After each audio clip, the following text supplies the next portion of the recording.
On December 3rd, 1947, WTMJ-TV signed on the air. We became the 11th station to broadcast full-time in the United States.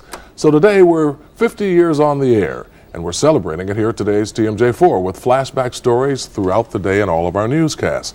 Joining me this morning on Live at 11 to talk more about it is Dan Kallenberger, who's our sort of in-house internet whiz and guru and archivist for this 50th anniversary. Hi, Dan. Hello. You worked on this project as a work of law for 2 years. You got into it. 2 years, yeah. What do you have to show for it on the internet, I understand? What do I have to show? I've got about 300 pages and 1,300 photographs scanned in, about 12 video clips, video images. Give us a sample of what we can see when we go onto the internet today. Well, once we go on touchtmj4.com, we can just touch on our little banner we made to link you right to our site, and it goes, I'll kind of jump around here, but to our front page, and we've got a little logo, a little explanation about what we've got in here, some credits down there, and then we move right into the first exhibit, as I call it, since we've got a museum type set up here. And I hear the gigahertz going there. And it's going and cranking away. We've got our Radio City site, lots of photographs, different sections we can link to and click on and move to. Well, for those of you just in the neighborhood, so to say, TMJ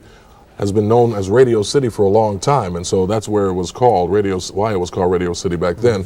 And it was actual Channel 3 we signed on 50 years ago today, and then changed to Channel 4 about 6 years later, right? 6 or 7 years later. Yeah, and a lot of local programming. Talk about that. Lots of local programming. In my search for local programs, I found at least 25 at first. I went down to the Journal to investigate more and found about 200 complete local shows back mainly in the 50s.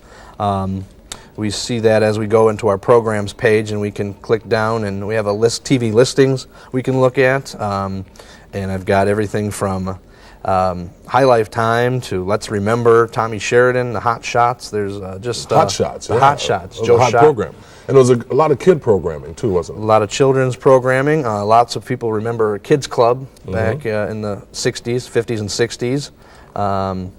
Get a lot of people at the station remember that real well, and my parents remember that real well. A lot of people around here have had fun, especially in the newsroom, looking at some of these, what shall we call them, older pictures of some of the remaining staff members. That's correct. Can you call it one of those? We'll close our eyes as you do. This picture here shows one of our boom operator cameras with Phil Laser. He was the manager. The main engineer who signed on the air. That's right. That's right. He designed a lot of the technology back then. That's right. And a lot of it there. So, and also want to bring up a couple of movies that we have here on the site that we can call up and download.